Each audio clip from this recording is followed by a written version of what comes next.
Quand le Seigneur nous ouvre son cœur, quand il nous appelle à entrer en communion avec lui et à partager la souffrance, l'angoisse qu'il étreint à cause de la situation spirituelle de son peuple, nous découvrons qu'il n'y a pour nous, au point de vue naturel, aucune possibilité quelconque de changer quoi que ce soit à l'état de fait. Et cela, quelle que soit notre angoisse, notre agonie et l'intensité de ce labeur spirituel auquel nous ne parvenons pas à nous arracher. La nature, dans ce domaine-là, n'est d'aucune ressource. Par nature, nous sommes absolument dénués de toute qualification quelconque pour exercer quelques influences, que ce soit dans la bonne direction. Il peut y avoir là un réconfort pour quelques-uns, mais il y en a même en même temps un avertissement solennel. Car c'est un principe, un double effet. Il signifie d'une part que si les grands desseins de Dieu vont vraiment s'accomplir, et vont s'accomplir avec notre concours, il faut premièrement que la nature épuise ses efforts et rende les armes. Il faut que ce soit Dieu, et Dieu seul, qui intervienne dans la situation. Et il faut qu'il intervienne par ses moyens à lui. Cela représente pour nous pas mal d'humiliation. Chemin scabreux qui nous conduit dans les profondeurs. Et nous ne tardons pas à réaliser à la lettre que nous ne pouvons rien faire, que tout doit venir de Dieu. Mais le même principe signifie ceci aussi, c'est que Dieu nous amène de propos délibérés dans cette situation-là. Il pourra même faire de nous une vivante illustration de cette vérité. Stérilité consciente, certitude de n'avoir aucune des ressources qui sont nécessaires à l'accomplissement du dessein éternel de Dieu. Dieu se plaît parfois à provoquer de telles situations simplement pour se donner l'occasion de faire quelque chose lui-même.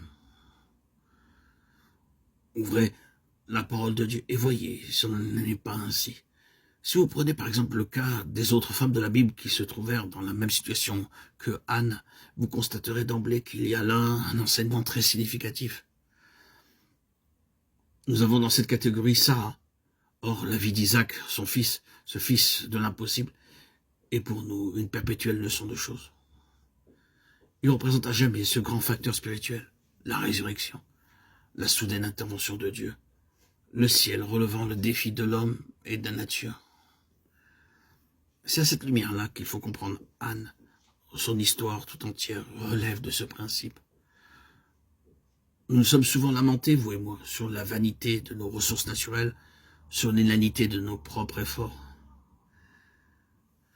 Mais il n'en a pas toujours été ainsi. Il fut un temps où nous voyions sous un autre jour, nous pensions pouvoir faire quelque chose. Nous savions que nous avions certaines capacités et que des résultats ne pouvaient manquer de se produire.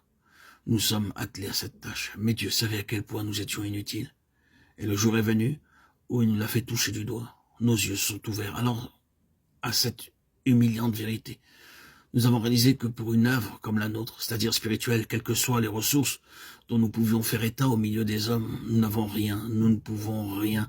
Nous étions aussitôt stériles qu'il est possible de l'être. Oh, quelle découverte! Que faire alors? Pourtant, notre préoccupation était plus aiguë que jamais. Un grand fardeau spirituel continuait à nous oppresser. Telles sont, frères et sœurs, les contradictions de l'expérience chrétienne. Quand dans notre vie, le souci des intérêts de Dieu et de la vie spirituelle de son peuple atteint son paroxysme, c'est alors qu'il devient le plus évident pour nous que nous ne pouvons rien faire.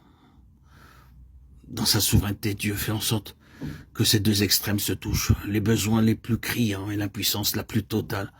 Encore une fois, la nature n'est d'aucun secours dans ce domaine. Mais quand nous en sommes là, quand il est devenu bien clair pour nous que la situation nous échappe complètement, c'est alors que nous remplissons les conditions les plus favorables à une intervention de Dieu. Et par une de ces initiatives dont il a le secret, il ne tarde pas à s'interposer lui-même dans cette situation qui nous faisait si mal. Sans doute, il en coûte quelque chose à ces instruments. Il y a des problèmes qui dépassent la compréhension des chefs religieux, des conducteurs spirituels du peuple de Dieu. Et comme Anne, on s'expose sur ce chemin de cruels malentendus.